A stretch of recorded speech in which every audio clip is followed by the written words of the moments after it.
This next solo that you're going to hear is from my book, Modern Jazz Solos for Drum Set.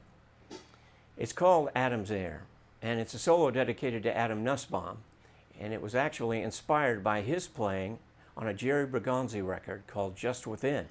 The name of the tune was called Red's Blues. In the tune, Adam's Air, the solo style is definitely that of Elvin Jones. This was done in a power trio with Jerry Bergonzi on saxophone, Dan Wall on organ, and Adam Nussbaum on drums.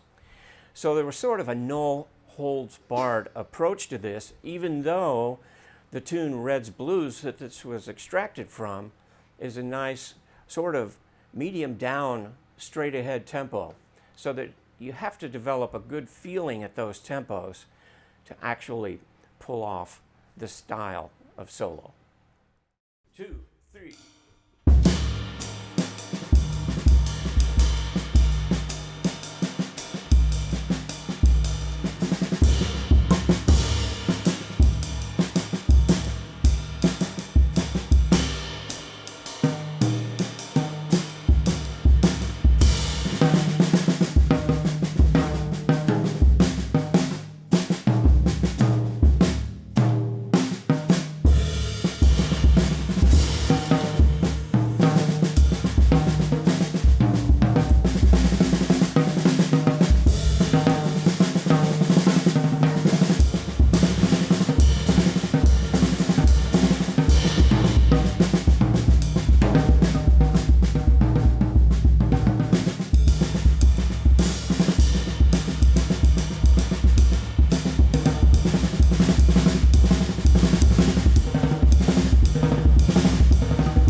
I'd like to break down the solo for you because it sort of has a split personality. The first part is based more on Adam Nussbaum's comping style, that he derived from all of his idols like Elvin Jones and such. But to do that, first I have to warn you that a good ride cymbal beat, a good feel, and a good sense of touch and time on your drum set is really essential. So, we're going to break this down, and I'll play a couple measures of time, and then I'll play a couple measures of stuff that I wrote on the top of this solo. 3, 4.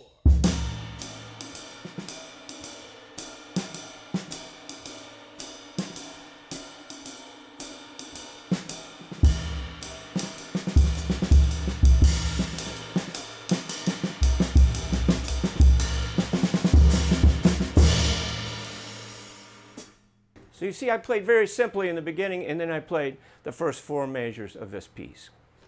Another aspect of this first part of Adam's Air is maybe finding some things that you could practice that don't disturb the ride cymbal and hi-hat time, that actually are playing a little bit against the grain in the triplet fashion, because all of this is based on a triplet time feel.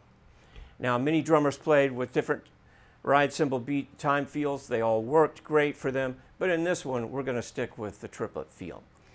So I'm going to show you one of my favorite exercises that I show all of my students. It's called triplets in 4s, and it goes a little bit like this.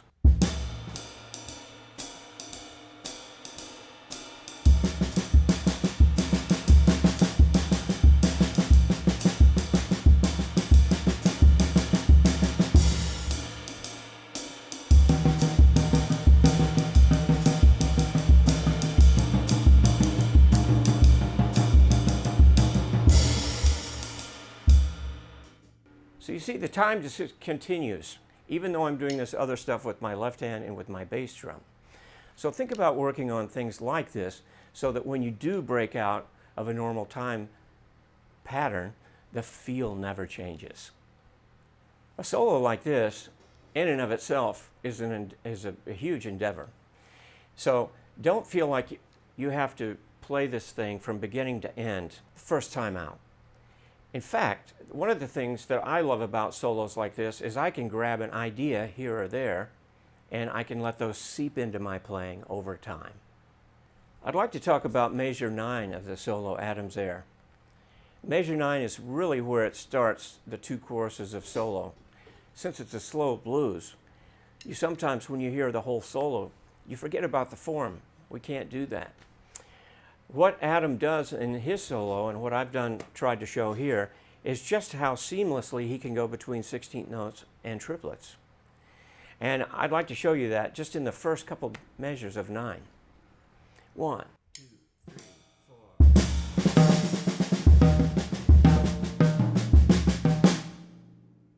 So you don't even really know that he's doing anything complex until you try it. So all throughout this first section, we've used the 16th notes, we've used some odd figures, pulsations like sevenths and whatnot, and a lot of 3-beat cross rhythms. So those are all intertwined within the 16th notes usually, and we don't really come back to those slow triplets until the end of the solo. One of the suggestions at 9, where it goes from 16th notes to triplets, is to sing your rhythms with a metronome. You can also, because of the advent of technology, slow this piece down, and you could sing it along with Adam playing it. At 9, you might just sing bong baga digga baga da da da da da biga da baga da biga da baga da bong, like that. You can use nonsense syllables. You don't have to say 1, 2 and a 3 and a 4 triplet, 5 triplet, and all this, because a lot of times whatever you're coming up with internally is going to be smoother and not so academic. Also, there's a couple complex rhythms in this piece that shouldn't scare you. There's a way to practice something we call pulsations, and I can show you how to do that really quickly. Look at the 5th measure of 9. It has a 7 on beat 3, and that's enough to scare a lot of students away. But I think if you know how to play a paradiddle diddle and then put your bass drum at the end of it, and if this was the time,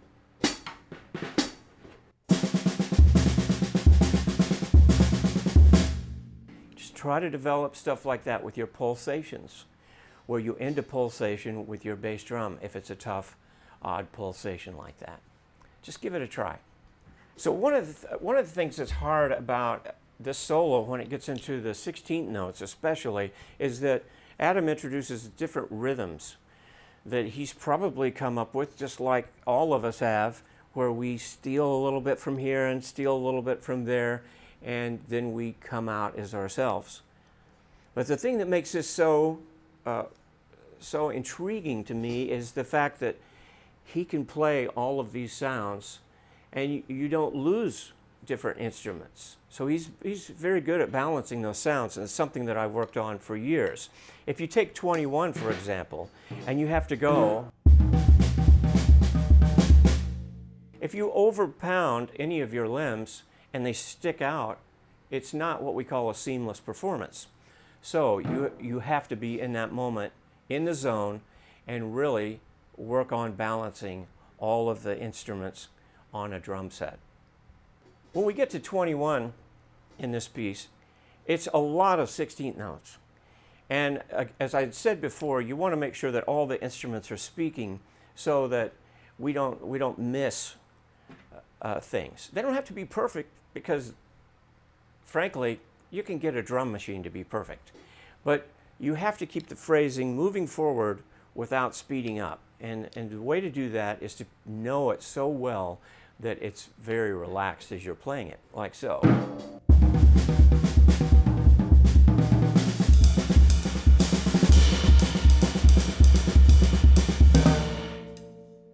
So that it becomes a big slur line over everything that I just played, as opposed to chunks of 16th notes and what drum do I hit and all of that kind of stuff. We were just talking about the 16th notes at 21 and having some forward motion and playing them in a fluid manner. It was sort of like a horn player would think of a slur line. And a lot of times we think about drummers as being either staccato players or legato players.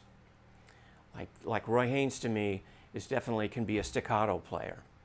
And Philly Joe Jones can be a staccato player.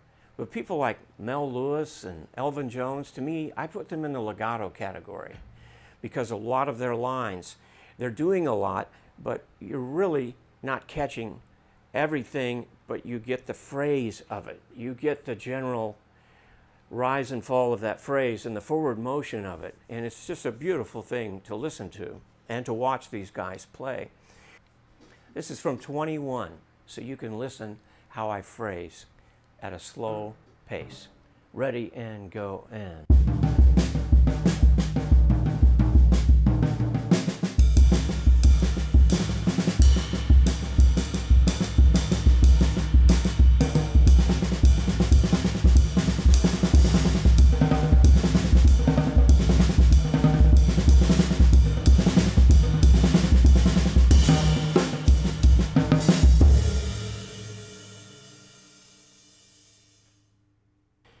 Now let me just say this as a little word of warning, is that if you're practicing slow like that and you're relaxed, make sure when you speed it up that you stay relaxed. You don't want to tense up because all of that great work is for naught if you do that.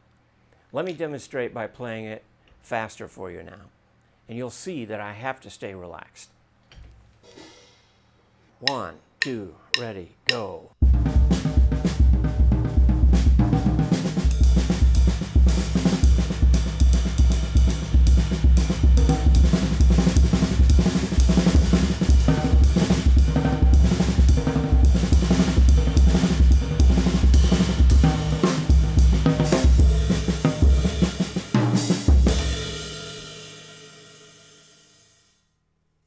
One of the most fun parts of this solo for me that I seem to use a lot is the 16th note triplet section on the second page.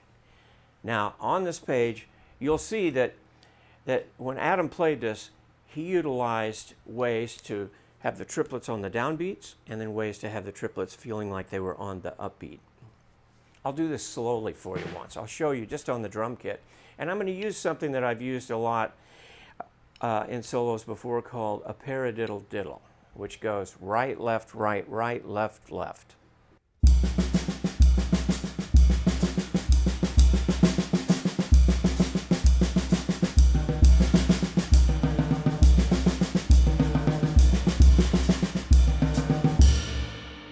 So now I'm going to play the paradiddle diddles faster, and I should warn you about this. I'm taking out the last note of the paradiddle diddle and replacing it with the bass drum.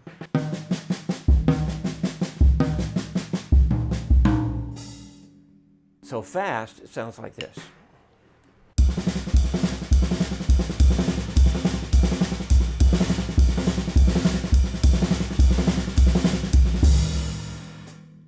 Now watch this. I'll do it on the toms.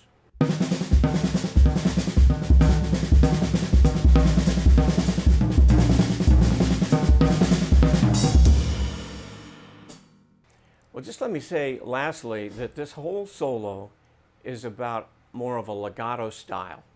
So if you listen to Elvin Jones play or Mel Lewis, or if you listen to Adam Nussbaum play this tune with Jerry Bergonzi and Dan Wall, you will hear that these guys are, even though they're powerful, they're still in control. We used to talk about this as relaxed control. So you want to be in control, but be powerful where you need to be, but always try to stay relaxed.